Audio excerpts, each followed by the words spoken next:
Hola, hola guys, welcome back to my channel. My name is Roxanne. If it's your first time here, then welcome. Today I'm going to be talking to you guys a little bit about The Education of Margot Sanchez by Lilian Rivera.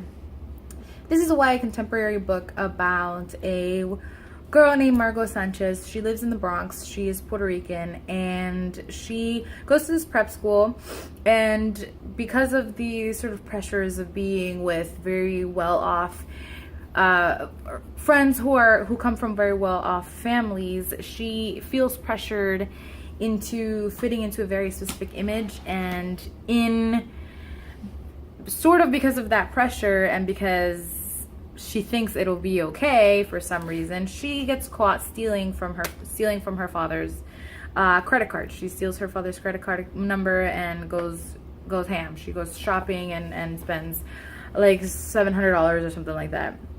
And so as punishment, she is told that she will have to work the entire summer in her father's supermarket. And obviously she hates this because her opportunity to be in the Hamptons with her friends who have invited her over is ruined, and she's worried about her reputation. She is sort of trying to get away from what she feels are going to be the stereotypes put on her because she is a Latina from the Bronx. And so the story is exploring her and that situation that she finds herself in.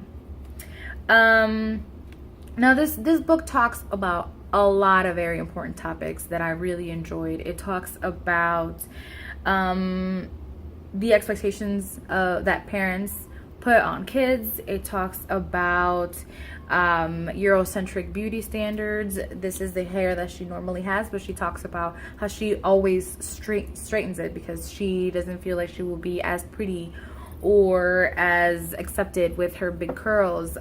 She is ashamed of the fact that when she's working in the supermarket, she's gained weight because she's eating like empanadas and pizza and things like that. And so she's embarrassed of the weight and her curves and things like that. She's a little afraid of putting up on that weight. It talks about gentrification. It talks about displacement. It talks about machismo. It explores machismo. It explores the different the double standards between, especially in the Latinx family, about how the expectations had for boys and had for girls. Talks about parents sort of putting all of this pressure and living vicariously through their kids. They call her princesa, and she sort of feels like she can do no wrong, or like her fathers look at her like she can do no wrong, and so she thinks that she has this very specific role that she has to meet and to play in life, that she sort of, her parents don't really see that they're making her do this, and but then at the same time, like she feels that pressure, so it's like this weird relationship there. It talks about drugs, community. This book is absolutely seeped in Puerto Rican culture, and I love that so much. Everything from the names to the language, the Spanish and the Spanglish that's interspersed here and there, to the things that she eats, the place that she lives. They talk about things. She mentions the piragüero, which if you're Puerto Rican, you know what a piragua is, you know what a piragüero is, and it was beautiful. I absolutely loved that part of it.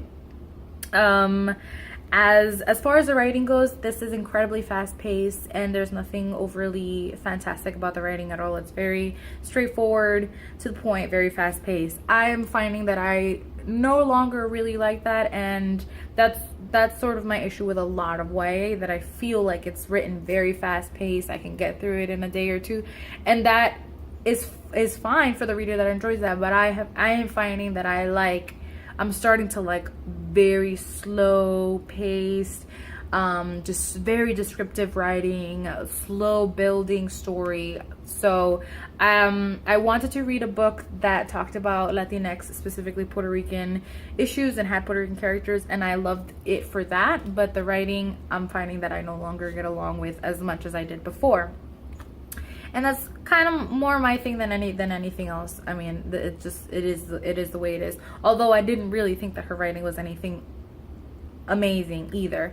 One thing about her writing as well is that it's very on the nose, and Marines was actually talking about this in a sort of live show on Periscope that she did not too long ago, and if I find that, I'll link it down below.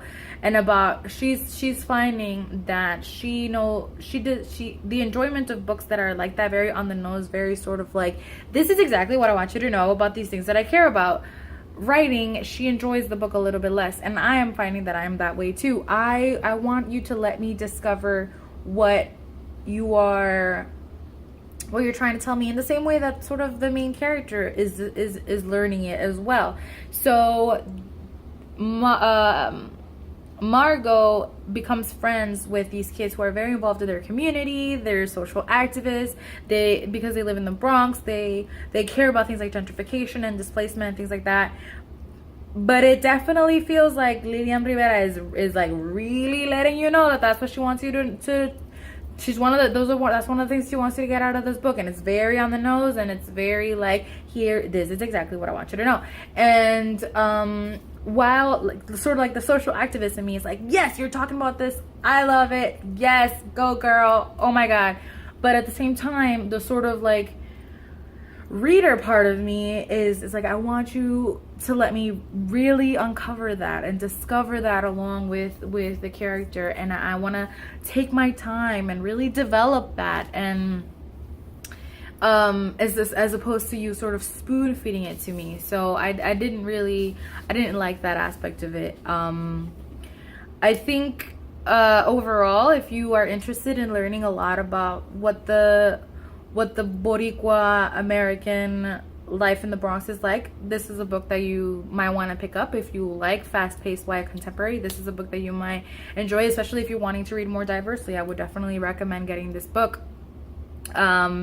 If you like YA that talks about hard topics and it sort of doesn't shy back, I would recommend this book. I gave this book like a 3.5 out of 5 stars, 3.75 out of 5 stars.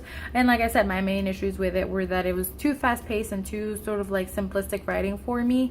The characters are like infuriating sometimes. A lot of the times, this book infuriated me so much, and just in the decisions that the characters make. And it's not always that they don't make sense. It's just that, I guess, me, almost 25-year-olds looking in, I'm like, why are you doing that? That is such a bad decision. Like, no, don't do that.